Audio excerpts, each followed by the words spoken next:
Kung may Tony at Coco, di ba, na tiba-tiba sa takil, meron din tayo niyan dito. Ay, Mishi at Rod. no contest. Napanalo din sa mga payo nila dito sa Adobo Nation. Narito sila sa Okay Nga Rod.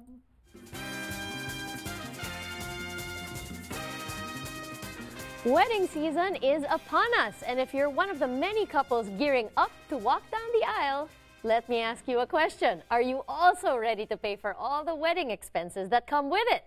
Nako, according to a study by TheKnot.com, Americans spent an average of $30,000 on their weddings last year.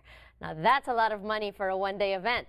So, to help us say I do to eliminating wedding debt, we have our Reverend Rod Mercado, President and CEO of Financial Rescue LLC, to join us. Hi, Rod. Ang mahal na pala, no? $30,000? $30,000. Average cost? Wow. We need you, Rod. We need you. Papapasin natin. Oo. So, teka, sa mga kliyente mo ba, marami bang lumalapit sa'yo because of wedding debt? Hindi naman. Pero may pailan-ilan, ano? Ang kadalasan na naging reason ay dahil tumulong sa pamilya, sa Pilipinas, or nagkaroon ng problema, nawala ng trabaho, nagkasakit. Paminsan-minsan may mga ganitong kaso.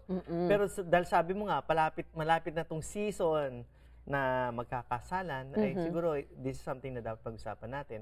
At the same time, kung meron namang mga couples na nandiyan na sa situation na nanggaling na sa wedding. Nanggaling na sa wedding at na-realize nila, teka, ang dami na pala natin utang, $30,000. Okay. Ito siguro, tulungan natin sila kung paano ang approaches. Okay, sa mga bagong kasal at baon sa utang, this one's for you. Yeah. Okay. So the first piece of advice, no, is very good. Set a realistic goal and time frame. Pero ano bang ibig sabihin ng realistic in this context? Kasi unang-una, ngayon, titignan mo na, magkano ba kinikita ninyong mag-asawa? Di ba? So realistic, dahil hindi lang naman pagbabayad ng utang ang gagawin mo. Meron ka pang ibang paggagastusan. Kailangan mo pa rin mabuhay. Kailangan mo pa rin mabuhay. So, realistic, dahil tingnan mo muna kung anong mga utang ang dapat mong bayaran at anong time frame. Kadalasan niya, sa nakikita ko sa atin, mga 2 to 3 years na pagbabayad ng utang at hindi na dinadagdagan, natatapos yan. Okay. So, it doesn't last forever, but just know that it has to take some time. Yes. Okay. So, ano naman yung in terms of priorities, no? Kunyari, nakita mo na, nako, may utang pa rin tayo sa caterer, may utang pa rin ako sa damit na binili ko, for the bridesmaids dresses, kung ano man. How do you prioritize what to pay down? Yung general guidelines natin, o guideline natin, kung sino pinakamataas na interest, yun yung unahin mo.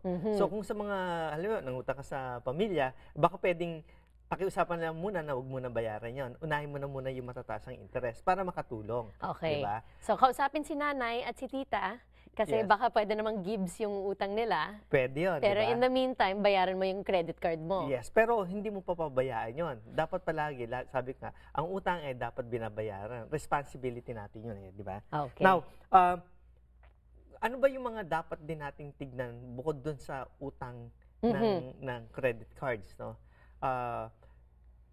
Bago ka mangutang uli, alamin mo yung capacity ninyo. Di ba? Yun ang palagi natin sinasabi.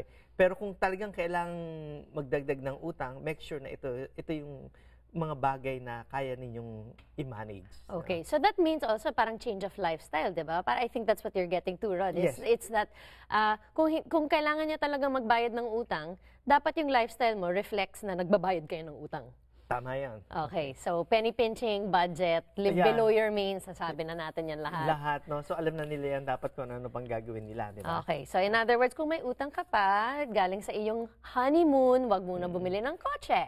Yeah. Something Pero like itong that. isang importante, kailangan palagi ang pag-approach ng pagbabayad ng utang, kailangan yan as a team eh. Kasi ngayon, magkasama na kayo, couple na kayo, di ba? Marriage vows, di ba? For Oo. better or worse, for richer, for poorer. Yeah. So, ang communication line dapat open. Di ba? O, paano na ninyo itong paplanuhin? Sabi ko nga kanina, at the same time, tulungan talaga. Okay. Ngayon, kung kailangan magdagdag ng trabaho, ng hours para lang maasikaso kagad ng mga utang, so dapat gagawin nila yan. Okay. So, para naman sa mga, sinabi nga natin, wedding season, di ba? So, may mga ka-nation pa tayo dyan na hindi pa kinakasal. So, ano yung advice niyo sa kanila? Eh, hanggang maaari, wag na muna magpakasal kung hindi naman kayang gastusan. Aha. Diba? Kung uumpisahan mo ang iyong wedding life ng puro utang, ay baka siguro mag-ano muna kayo, i-consider nyo muna na mag-ipon. Okay. You know, paghandaan muna bago magpakasal. Kasi ang hirap ng nag-uumpisa ka pa lang, ang number one yung pag-usapan away na. paano tayo magbabayad ng utang. Correct. Diba? Ang dami kasi nagiging problema ng mag-asawa dahil sa mga financial issues. So, happy finances, happy wife, happy life. Yeah. Okay. Ganun ka ba? Ha? Yan ang sinasabi ko lagi sa asawa ko. So, para sa mga ka-nation pa natin dyan na may tanong, saan po kayo mahahanap? Kaya mga ka-nation, tawagan ninyo kami sa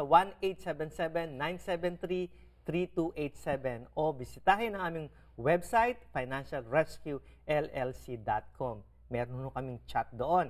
Pwede nyo makausap ang aming mga consultants. Ayan. Pero para sa mga financial matters lang, hindi po kayo marriage counselor. Hindi Okay. talaga. Hindi usapan natin mga practical na buhay-buhay to. Okay. Thank you very much for joining us, Rod. Salamat din, Michelle. Alright, mga ka-nation, more servings of adobo coming right up. Diyan lang kayo.